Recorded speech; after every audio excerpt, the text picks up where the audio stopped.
A trembling hand reaches out from the darkness, picking up the small, old-fashioned recorder, settling it down on the middle of the table, pushing the play button with a gentle click.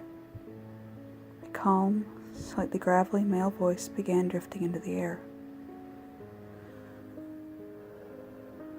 Did you ever think it was possible that the story that you think you know isn't entirely right? That there's more to the story?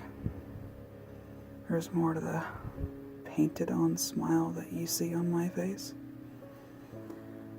Did you ever consider what's behind the smile? The person behind that smile? The person at the other end of that knife who isn't entirely sure what he's even doing anymore, how it got started, when it got started, and the life that he left behind, a life that he still wishes he had, even though it was all fake. Well, not all, mostly fake. Yeah, that sounds better. It seems so long ago now. So very long ago. I don't even remember for sure when it happened. When I started to change. I know it must have been before the accident. My mind had already begun to act differently. Think differently. But now it's just pain and rage. Constant sorrow and boiling anger. It hurts every single time that I drag breath into my lungs. It hurts so much to know that I'm alive and that they're not, even if they did deserve it. Even if I did get some sick, sweet pleasure tearing them open. Despite the pain, despite wishing I didn't exist anymore, I don't have the courage to end it. To end this putrid existence. I'm a coward, I guess. Because I'd still like to hope that there might be something better out there, somewhere. That even for someone like me, a monster like me, I'd still find happiness. A real smile. So, I'm retelling my tale one more time, in the hopes that someone will see more than just a monster, a killer, a murderer, more than just bloodshed and knives and painted-on smiles, that there's more to me than meets the eye. There's more to my story than what you know or choose to remember, and there's more to what you know that happened afterward. What happened before, what happened in the middle even. And I hope that when I'm finished, you'll finally understand the truth. You'll finally, really, understand me. The recorder stops. The hand opens the device to retrieve the tape within, setting it down on the tabletop beside the recorder, presenting the label for all eyes to see. Written in red, a single name is seen. Jeff. Jeffrey Woods was 14 when he and his family picked up and moved to the small town of Rosswood in the summer of 2013. Neither himself nor his younger brother Lou were the least bit thrilled over the move. They had had friends back where they were from, lives that were now gone, all because their father had scored some higher-paying job in this new place. Their new house, they supposed, was nice enough. 2 stories tall, white picket fence. The typical upscale neighborhood where everyone's lawn was constantly mowed and the hedges all perfect and square. Everyone on their street had nice cars and manicured houses. No flower out of place or rock not in some strategic position to amplify the beauty of the whole area. All rich people, no doubt, or at least all pretending to be more than what they all were. All competing to seem better than the person next to them. Despite the new home and the new lives, one thing in the Woods house remained unchanged. Their parents. Matthew and Janice Woods were almost never home, or always too busy to deal with either of their sons. Matt worked long hours, whilst his wife spent much of her time either shopping or socializing with the neighbors, leaving Jeffrey and Lou to their own devices much of the time. Not that they minded all that much. They had each other, and that was what mattered. At least, that's how Jeff felt about it. He was happy this way, or as happy as a teen could be in that situation. It was a quiet Saturday evening that Jeffrey and Lou rode their bikes to the local park, deciding to take a walk out on the trails there and just explore a bit, get out of the house. School wasn't due to start for at least a few more weeks, so they had plenty of time to check the town out before that. Chaining their bikes to a tree, the brothers made their way out onto one of the many concrete paths that led into the larger place. It felt nice to be outside. Long walks like these were something they had done often back where they were from. The weather is pretty chilly here, Lou commented with a slightly glum expression, looking up at the gray clouds that seemed permanently glued to the sky over Rosswood. Yeah, in the middle of summer, and it's barely like 65 degrees out here? Jeffrey replied as he kicked a pine cone farther down the path, hands in his pockets. Seems like it, and it's always cloudy. I miss the friggin' sun. Lou sighed heavily as he adjusted the striped scarf around his neck a bit tighter, looking sad as strands of chocolate brown fell into dark green eyes. Jeffrey chuckled a little, running a hand through his straight brown hair that was only a few shades lighter than his brother's. Seriously, though, at this rate, we're going to forget what the hell the sun even looks like, he replied, stuffing his hands in the pockets of his white hoodie, gazing up at the sky as well a moment or two. Glancing over at Lou, he reached out and wrapped an arm around his shoulders. Cheer up! It could be worse, right? I mean, at least it's not raining, he told the younger teen optimistically, attempting to lighten his mood. His blue eyes turned back down the path, catching sight of 3 people ahead, standing just off the path. They were all boys, around his and his brother's ages, or perhaps just a little older. One was rather skinny and about Jeff's height with blondish hair. The second was rounder in the middle, stocky built with reddish-colored hair. And the last looked like he had eaten maybe a few too many Snickers and had darker ginger hair. This one glanced up when his skinny blonde buddy nudged him, dark eyes landing on the 2 boys. Oi! Looky what we have here. Couple of little queers. There's a toll to take this path, you know. Jeffrey and Lou glanced at each other, for the elder smiled a little, though it was wary. Look, we don't want any trouble, all right? I'm Jeffrey, and this is my younger brother Lou. We're new in town, he told them in an attempt at being friendly, hoping maybe they were more sensible than they acted. We're just out for a walk, so if you could let us through? The 3 teens stepped up onto the gravel path, half circling the Woods brothers. Maybe you didn't hear my friend. He said there's a toll. Pay up. The skinny one smirked, leaning in toward the 2 with a smile, uncomfortably close in Jeffrey's opinion. Calmly, Jeffrey took a step back, ignoring the burning in his chest, trying to quell the anger before it took hold, remaining polite. It's a public park. We just want to go on with our own business, all right? The elder Woods replied as politely as he could manage, biting back the anger beginning to boil in his stomach. Thick and black it churned in his insides. Lou gave his older brother a sidelong glance, clearly uncomfortable, but squared his shoulders and tried to look a bit tougher. Yeah, so just move, all right? We don't want any trouble, punks. Jeffrey held back a sigh. This was not the time for Lou to act brave. 3 sets of eyes turned slowly toward the shorter boy, the skinny blonde jabbing his larger buddy's side. We gonna take that, Randy? He asked the biggest in the group. No, I don't think we are, Troy. What do you think, Keith? The last one chuckled, cracking his knuckles. Nah, man. Let's teach the little shit who he's talking to. He didn't really sound all that confident, though no one seemed to notice that. Jeffrey attempted to react quickly, stop them, or at least pull his little brother out of the way. But Troy had him by his hoodie collar before he could. Randy nailed Lou right in the mouth, the brunette stumbling in surprise from the blow. Jeff felt his anger overflow, turning from bubbling to rolling boil in an instant. Troy was chuckling, clearly far too happy to see the fight, distracted as he watched Randy grab a hold of Lou's arms and hold him back, allowing Keith to rear back for another punch. The elder Woods acted blindly, pulling his fist back and spinning around in his grasp for a nasty right hook that caught Troy full in the jaw, the blonde letting go almost instantly in shock with a howl of pain. The other two looked up at the noise.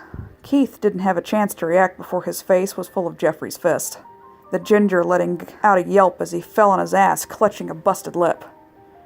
Randy dropped Lou at once, the smaller teen coughing softly and holding his sore ribs where Keith had nailed him a few times. The fat kid backed away as Jeffrey advanced, fire burning in his blue eyes like someone had set the sky itself on fire. The dark-haired boy smiled as he cracked his knuckles, a slow, wicked smile turning up his lips into an eerie grin. The only thing going through Jeffrey Wood's mind in that moment was how sweet it would taste to let out a little steam on these guys, to see their smug looks wiped from their faces. Randy waved his hands at Jeffrey. "Whoa, okay, settle down. We're just having a bit of fun is all." The older Woods boy cocked his head slightly, raising a brow. "Oh yeah? You're right, this is pretty fun," he growled, striking out another punch like a snake after its prey, nailing the guy once, twice in the gut with blinding speed. Jeff was almost glad for that year of boxing lessons his dad had forced him through now. It would have been 3 hits if Lou hadn't stepped in, grabbing his brother's elbow. "Come on, Jeff, we gotta get out of here. The blonde kid's calling the cops."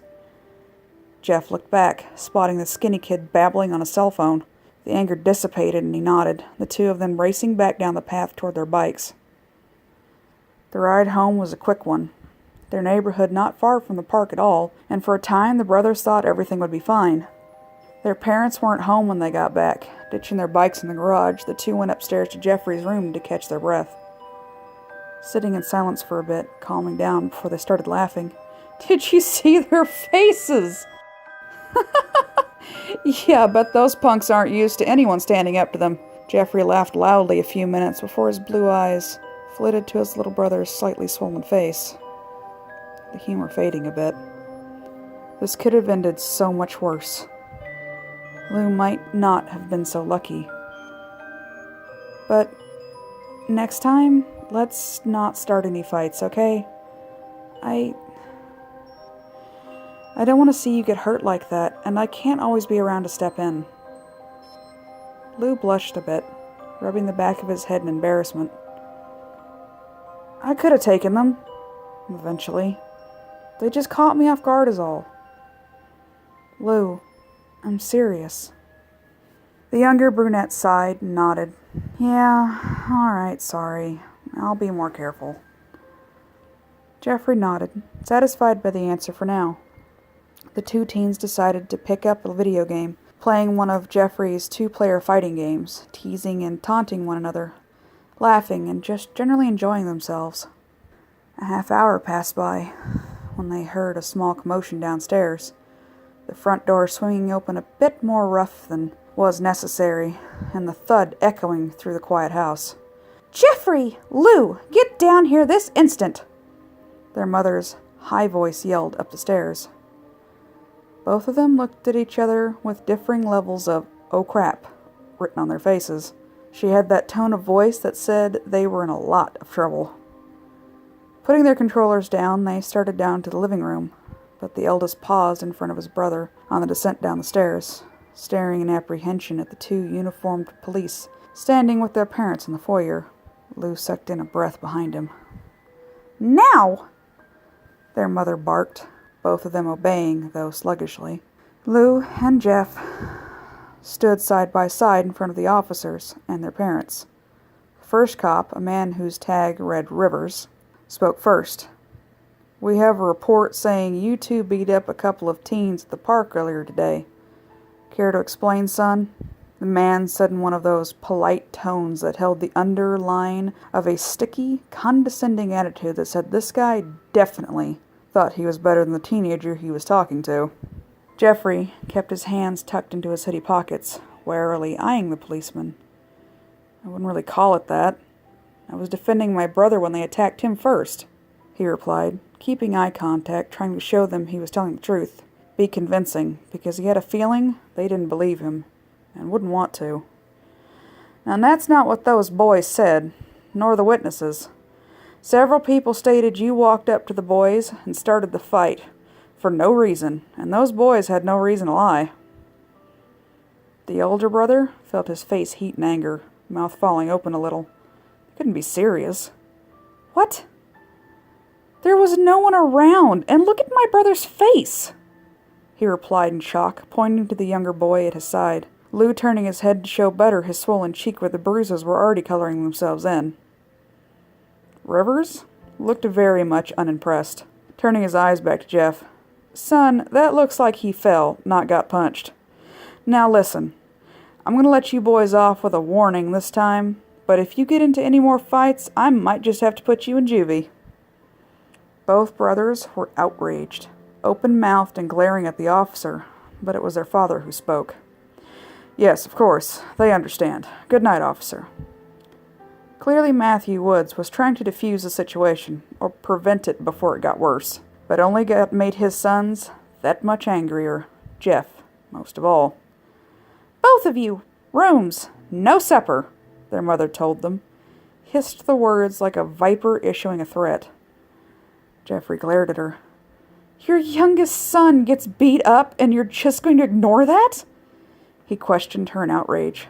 Lou was tugging on his arm, trying to get him to just drop it. Jeffrey. His father said his name in a warning tone. But the eldest child didn't back down. This wasn't right. He couldn't believe this. Couldn't fathom that his parents, their parents, the people who were supposed to care most about them, were simply going to ignore this. Mrs. Woods stuck up her nose, glaring at her eldest son. Lou looks fine to me, Jeffrey. You're overreacting, she chided him with a sniff. Jeffrey's mouth fell open further. She couldn't be truly serious. The teen turned to his father. Dad, come on, you can't seriously think I would just beat up a bunch of random guys. Jeffrey, I said go to your room. Now, go to sleep. Shaking his head in disbelief, Jeff finally gave in to his younger brother's insistent tugging, following him upstairs. The teen did not sleep well that night, or any night after that the entire week. The thought that his parents would so blatantly ignore their children when they truly needed them plagued his mind, ate at his heart, and left in its wake a pain so deep, so cold, it burned his very soul. Was he the only one who cared? Saw this injustice? Lou could have been seriously hurt, and if he had, would his parents still turned a blind eye? Jeffrey was afraid they might in fact do just that, and only made that burning cold that much worse. If he was the only one who could protect Lou, then so be it. But the next weekend, the elder teen had already come to the conclusion that it was just him and Lou. His parents wouldn't be there for them when they didn't need it. So there was no need to care about it any longer. He was determined not to let it hurt him anymore. Not to let them hurt him anymore. Nothing else of consequence happened either for the rest of the next weekend, or the next week after, at least until Wednesday rolled around and his mother approached him and Lou. Boys, she began as she flipped off the TV in the living room where they had been sitting on the couch. Her smile screamed she was up to something. Immediately Jeff felt on edge, though it didn't show in his relaxed posture. We're going to a party this afternoon, all of us. The boy down the street is celebrating his birthday, and I thought it would be a fantastic opportunity for you two to make some new friends, Mrs. Woods said cheerfully, clapping her hands together in this overly joyous way that made her eldest nearly sick. Aren't we a bit old for birthday parties? Lou asked incredulously, twisting up his face and wrinkling his nose, looking disgusted. Jeffrey snorted, leaning on his fist, elbow on the edge of the couch. It's not for us, Lou. It's so Mom and Dad can rub elbows with the socialites and try to be all buddy-buddy with the rich snobs in this shithole town, the elder brother told the younger flippantly, waving his hand in the air as if this proved or emphasized his point in some way. His mother's mouth fell open in outrage. Jeffrey Alex Woods! Language! She shouted at him, mouth agape like a fish out of water. You're both going whether you like it or not. Now get ready. We leave in half an hour. Janice Woods turned, and stormed from the room. She didn't deny it, at least, Lou mumbled as they made their way to their bedrooms. His brother chuckled softly before separating to go change, slipping on simple jeans and black t-shirt with a band he liked on it, tying up his shoes before heading back to wait. Not long after, he found himself and his family in one of the larger, nicer houses down the street. The place was painted white, the lawn the definition of perfect. Not a flower or leaf or even stone out of place. The whole inside decorated in colorful balloons and streamers that reminded Jeffrey of a child's party rather than a teen's. He almost expected to see a colorful feathered clown running around offering candy. Janice put a hand onto each of her son's shoulders, putting on a big smile. Lou and Jeffrey were pushed into the largest room where most of the other teens were, both glancing at each other in discomfort, as the room fell almost eerily quiet. Slowly, whispers broke out. Their parents wandered off to talk with the other adults elsewhere in the large house, leaving them to fend for themselves in this den of snakes. No shock there for either teen. Jeffrey's blue eyes wandered a bit to the pictures on the wall nearest him, settling on a recent-looking one, his heart sinking when he recognized one of the faces in it. Lou nudged his side with an elbow at almost the same time, nodding his head to one of the 3 boys heading their way when his brother looked up. The elder Woods boy muttered a vicious curse. Had this been his mother's plan all along? Force them into the same house as those punks in hopes of them playing nice? Was she truly so daft? No. No, she wasn't stupid, just blind. Blind to the truth screaming at her, blaring like the morning sun on Lou's face last week.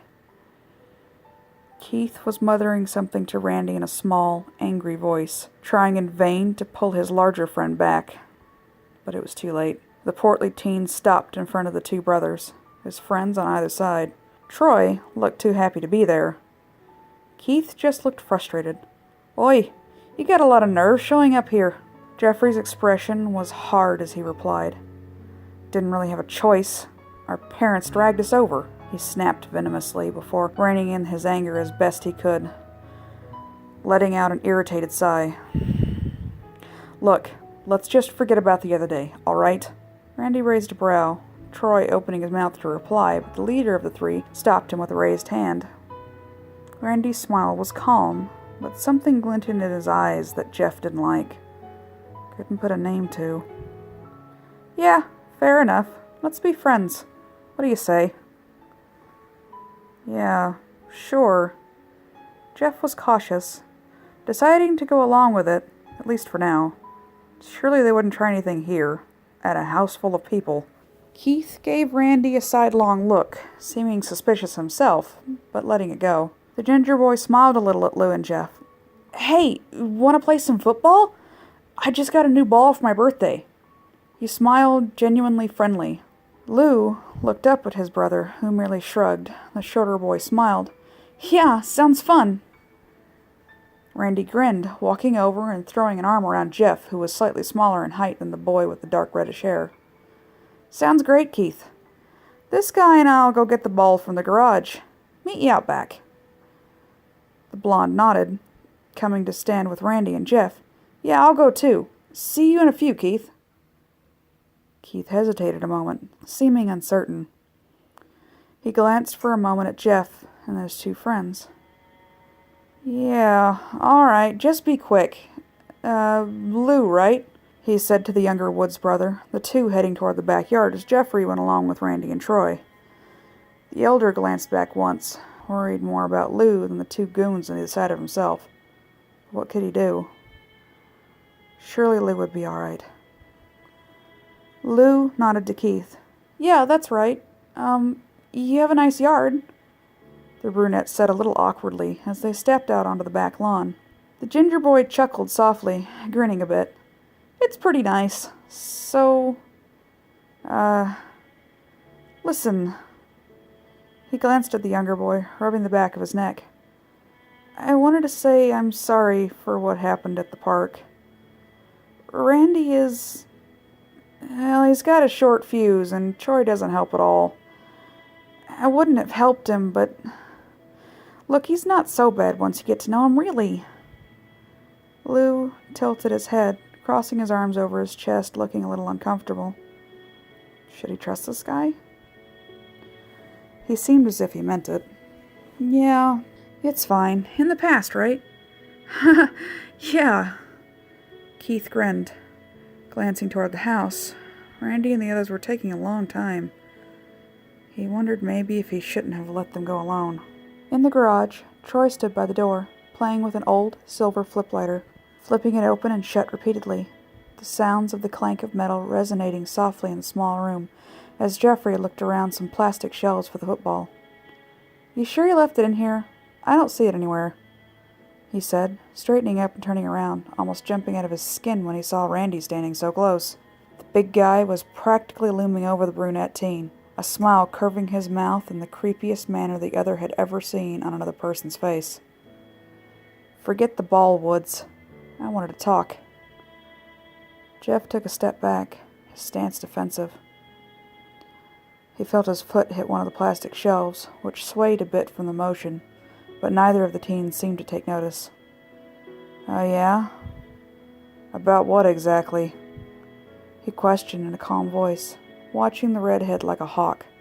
Ready, he hoped, if the guy tried anything. The other day in the park, I wanted to make something a bit more clear. You think you're tough shit. You ain't. All you did is catch me and my boys off guard, but it won't happen again. You hear me?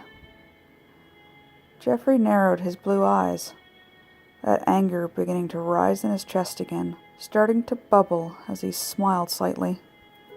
Heh. What? Scared I could have kicked your lard ass? You don't scare me, asshole. The eldest Woods shoved Randy back a bit, not at all liking where this was going, but he wasn't about to roll over like a mutt either. Randy growled when he stumbled, rearing his fist back for a punch that didn't land. The brunette was quick to dodge with a strike and swat the arm away. The redhead let out another growl, this one a bit more feral, like an old dog trying to fight off a wolf and attempting to sound intimidating. Failing miserably. The big guy lunged, trying to tackle Jeff to the floor. The impact caused the smaller teen's back to hit the shelf again. This time, it swayed dangerously, several things toppling over to hit the floor with various crashing sounds. A bottle tipped over and spilled its contents onto the pair, who parted and sputtered in surprise with a sudden cold, wet feeling. Jeff coughed, wiping the stuff from his eyes as he found himself choking on the smell of bleach. Shit, this was my favorite shirt! He heard Randy complain nearby, managing to get the stuff out of his eyes in time to look up, feeling something else being splashed over him. Jeffrey stumbled backward in surprise, letting out a gasp. He got a lungful of the smell of gasoline when he took his next breath. His heart thudded hard as he lifted his blue eyes, seeing Randy beside Troy. The blonde grinned sadistically. Burn, bitch!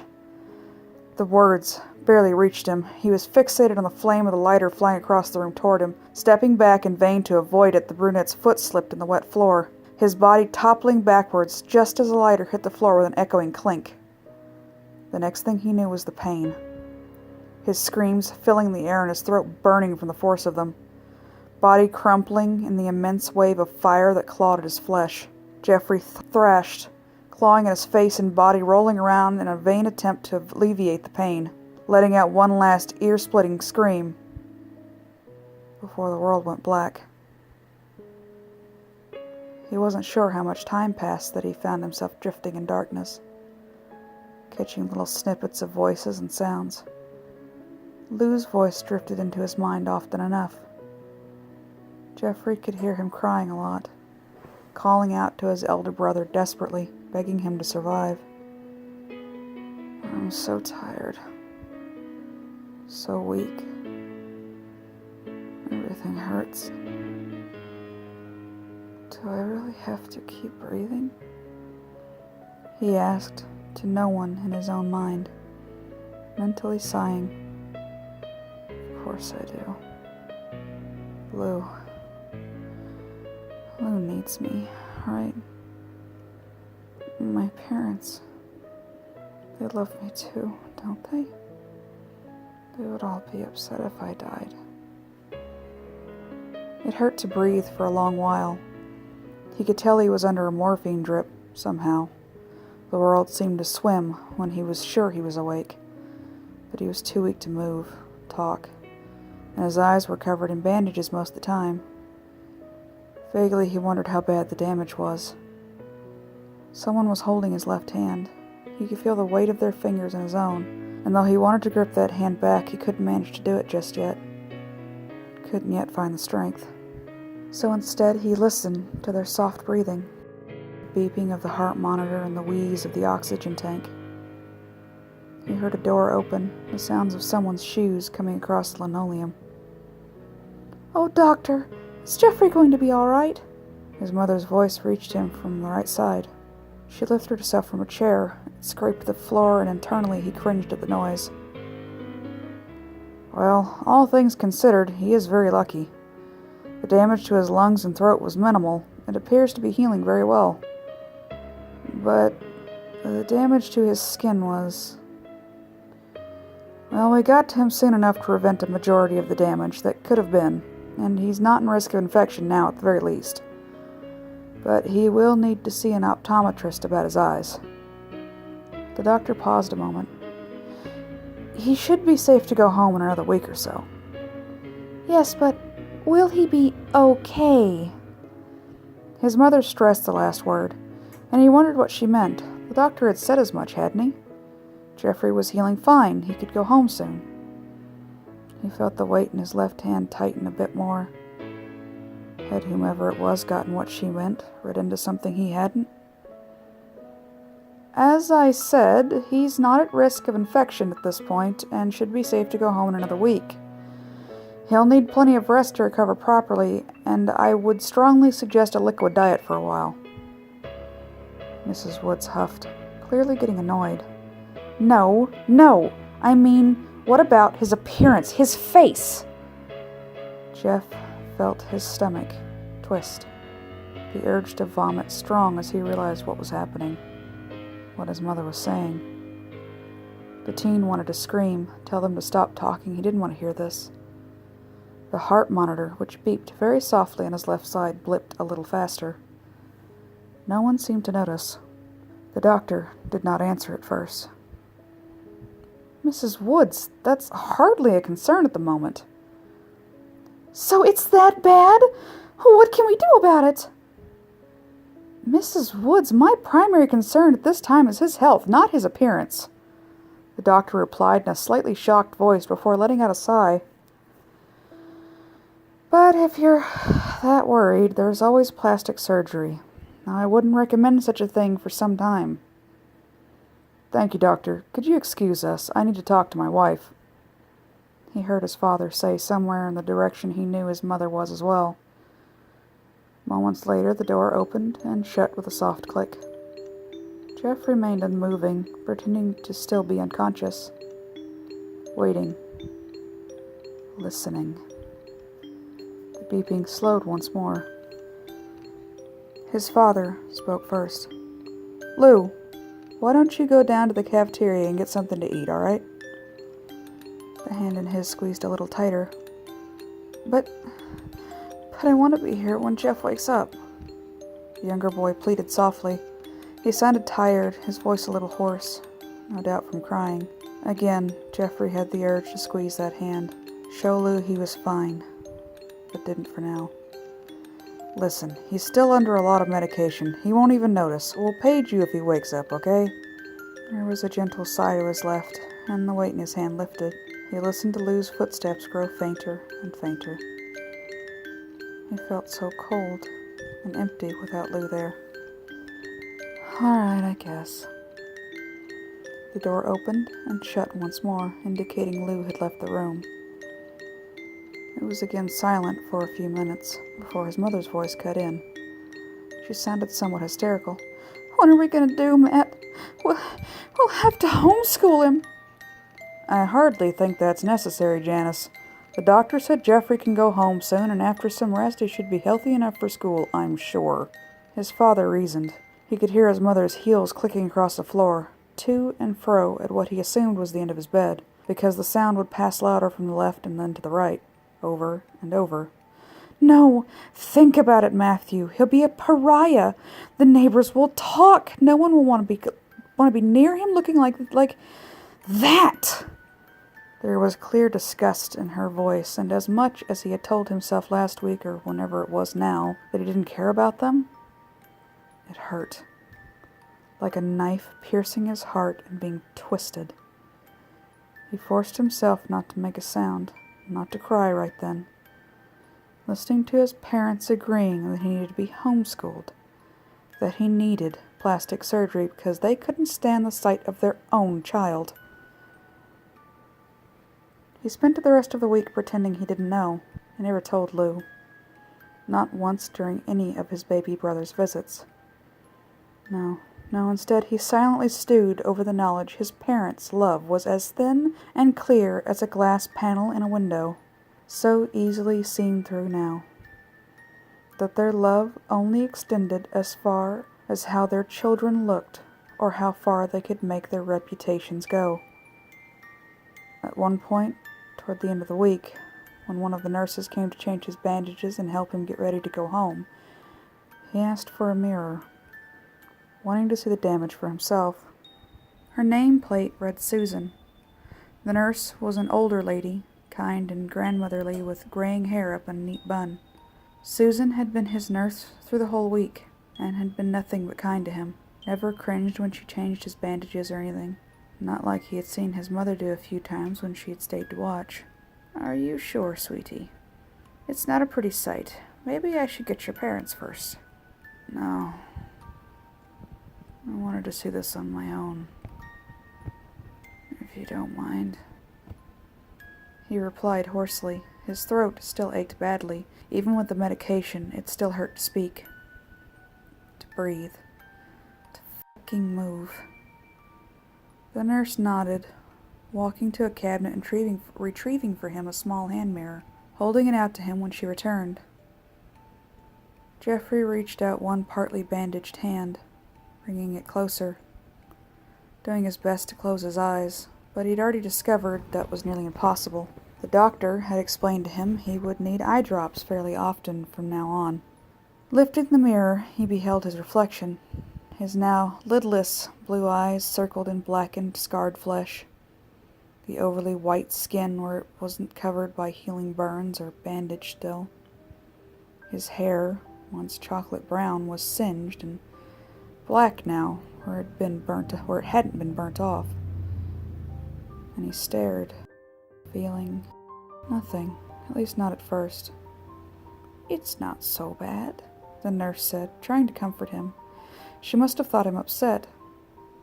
She was very clearly startled when he smiled, forcing his lips to turn up, slowly letting out a laugh. Fuck, it hurt to laugh, but he couldn't stop, the sound growing as he laughed and laughed. "Are you kidding?" "It's perfect. Don't you see? I look exactly as I feel." The nurse looked taken aback as she backed away, moving toward the door. "Oh dear. I think the doctor should lower your morphine dosage. I'll be right back," she said in a nervous voice before darting from the room. That evening, he entered his home with his parents and brother, standing tall even though he wanted to crumble to his knees. The pills the doctor had given him for the pain weren't nearly as powerful as the drip he'd been receiving up till then. Maybe we could order something special for dinner tonight to welcome Jeff home. What do you think, Mom?" Lou suggested as they came inside. "We should let Jeff pick," the brunette boy said with a smile to his older brother, holding his bags in one hand and holding Jeff's hand with the other. The elder boy squeezed Lou's hand gently, though he did not look at him. Janice Woods let out a tired noise. "Not tonight, Lou. You boys just go to sleep." Lou frowned sadly, hanging his head as he went upstairs with the older teen. The now Raven paused in his room when they reached it, stood there staring at the wall, not really seeing it. His mind was somewhere else. It felt like he was floating, drifting between this hell and a dream even worse than that hell. "It's fine, Lou. Go to bed, okay?" he told the younger teen in an almost mechanical voice, hugging the brunette with some difficulty for a few minutes, letting him go and watching him leave after soft goodnights were shared. Jeffrey did not sleep. He simply sat on the edge of his bed, staring at the window for several hours, not seeing it, not seeing anything. No, what he was thinking, imagining, or so he thought.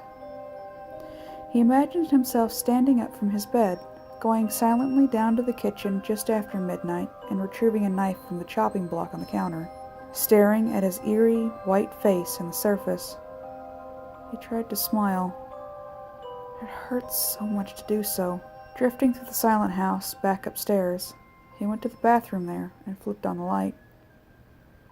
He wasn't sure how long he stared at his own reflection, thinking about his mother's words, feeling disgust like tar dripping down over his heart, black and foul. He thought about how to her he was a pariah, how the neighbors would talk. No one would ever want to be his friend. He began laughing softly, lifting the kitchen knife to his face. Of course, no one would want to be my friend. I got a smile. Yeah, big, happy smile. He choked a little as he brought the blade onto his face, dragging it back from the corner of his mouth deep into his cheek and not stopping until he was nearly to his ear, laughing more as blood poured down in thick rivulets to splatter down onto the counter, staining the white nightshirt the Raven wore and dribbled down even onto his pants. Repeating this on the other side, he was practically cackling with glee when he pulled the knife back. But there were tears running down his face, mingling with the sticky crimson fluid that he now dipped his fingers in, reaching out to the surface of the mirror before him. Am I beautiful? The teen carefully wrote the words on the reflective surface, eyes dancing in amusement and sorrow like fire in the wind. Answer me, mother! Jeffrey shouted suddenly, once he had finished the last letter, turning on the stunned woman in the doorway whose hands were clasped over her mouth. He had noticed her before he started writing the words. She had just stood there and watched him, not trying to stop him or help him, just staring like a deer caught in the headlights of a car. Jeffrey, what have you done? She was pale, looked ready to be sick as her elder son turned toward her, shrugging his shoulders so nonchalantly, the knife dancing in his fingers of his right hand dangerously. It hurt to fake the smiles. And I need to impress the neighbors, right? Besides, I think I look better this way. Don't you? He came toward her, and she backed away from him, shaking her head. Oh my God! Jeffrey, I need to call your doctor. You need help! Help? He seemed confused as he watched her rush down the hallway toward the master bedroom, following after her at a leisurely pace. She was shouting at his father as he entered the room. Matthew, he's lost his mind! She screamed as his father got out of bed, not seeing his son just yet, his back to him. Janice, calm down. I'm sure it's just a side effect of his medication. You're overreacting. But, Mother, I've never been better. Are you just jealous? It's okay. I'll make you beautiful too, Jeffrey said in a sickly sweet voice, his father's eyes going wide when he turned at last to see his eldest son's face, paling like a sheet of paper. His mother gasped, ducking behind his father, who backed them into a corner thoughtlessly. Jeffrey, put the knife down, son. Just calm down. The teen laughed again, shaking his head. Oh, come on. I am calm. Perfectly calm and happy. See? The smile. I'm always happy now. Everyone can love me, and no one will talk about anything but how cheerful and beautiful I am. That's what you wanted, right, Mother? He growled the last bit. Stalking closer and closer, his mother was pleading with him to stop. But the words were lost on him. What's the matter? Don't you still love me? I made myself beautiful just for you. So you can be happy too. Jeffrey tilted his head, face cast in deep shadows for a moment, only that smile to taunt them, eerily glistening in the moonlight that spilled in from the window. Why don't you take your own advice? What? His mother sobbed in confusion, stilling at the soft words, lifting her face to look at him once more. All Janice Woods could do was stare in horror as the teen struck out, shoving the knife into his father's chest with a crazed chuckle, freeing the knife and repeating the motion, sinking with his father to the floor as his mother cowered in the corner, screaming and sobbing, begging her son for answers she would never get. Jeffrey Woods still thought he was imagining this, thought this was some delicious dream where he got back at his family. Nothing more than a lucid fantasy that felt all the more real thanks to the painkillers kicking in at last. Jeff turned on his mother as Matthew Woods bled out onto the once plush white carpet, tilting his head again, smiling that eerily sweet smile at her as he kneeled down on his knees before her. Just go to sleep! He screamed the last word, with all the sticky black hatred dwelling in his soul, plunging the blade into her gut and jerking it to the side in order to spill out the contents of her lower torso, removing the knife and running it through her heart a second later. He sat back, watching the life leaving her blue eyes, same eyes he had inherited from her.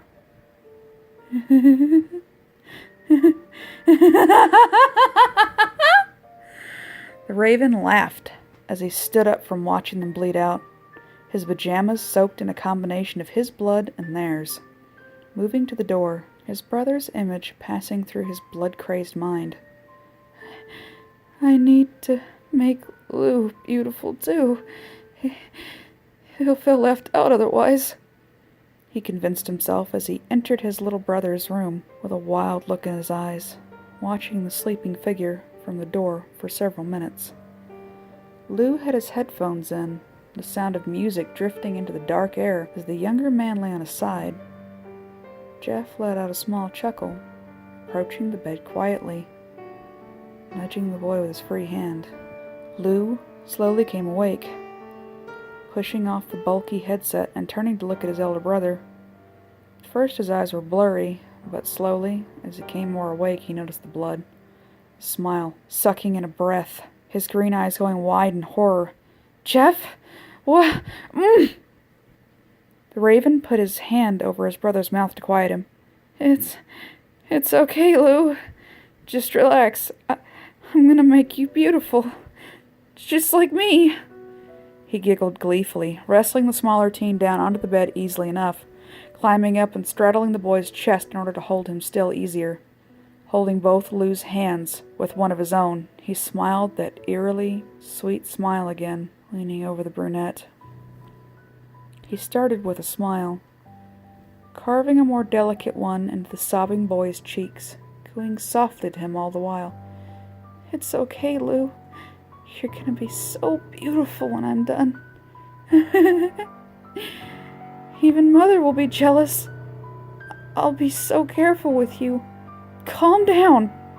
The raven's smile faltered a bit when the knife slipped, his brother having moved a bit more harshly in his attempts at escaping, the blade running across the bridge of his nose by mistake. Anger swelled in him like fierce flames. Jeff let out an annoyed growl. Fuck! Look what you made me do, Lou! You ruined my masterpiece! The smaller boy could only sob, coughing up some of the blood that had leaked into his mouth. Jeff, why are you doing this? Please, stop! I'm scared. Jeffrey smiled slightly again. "It's okay. Don't be scared, Lou. Just go to sleep. Yes, just go to sleep." The elder laughed again, this wild, maniacal laugh as he dragged the blade almost gently across the younger boy's throat, watching the red life flowing out of him as Lou sputtered and choked on the blood. Slowly growing quieter, more still, the life dimming in his vibrant green eyes. Something about it woke Jeffrey from his dreamlike state, the raven blinking, smile fading behind the cuts on his cheeks, the pain registering at last. This wasn't a dream. This was... Lou! Lou, wake up! Wake up! Please don't leave me, Lou! Wake up! Jeffrey let out an agonized scream, pulling the small teen to his chest, shifting so they were on the floor. The raven clung to his little brother, sobbing and screaming, begging him to wake up, begging to wake up himself from this nightmare he had dropped into. This hell that was reality. Outside, he could see flashing lights beyond his brother's window that faced the street.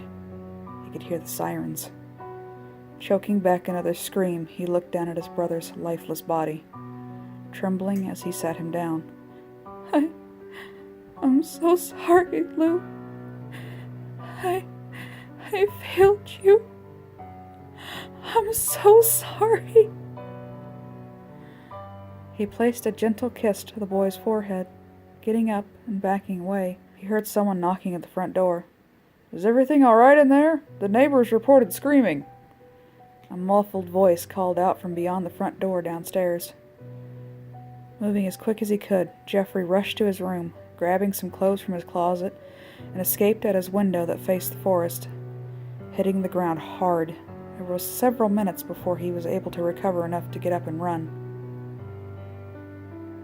Jeffrey Woods vanished into the night, never to be seen again.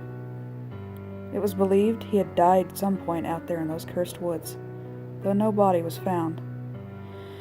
Eventually, everyone seemed to forget about the Woods family massacre, though the mystery doesn't end there.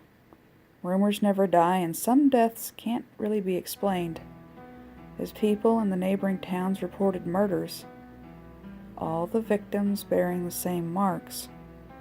A smile carved into their faces. The only other clue, the bloody words written on the walls or surfaces near them.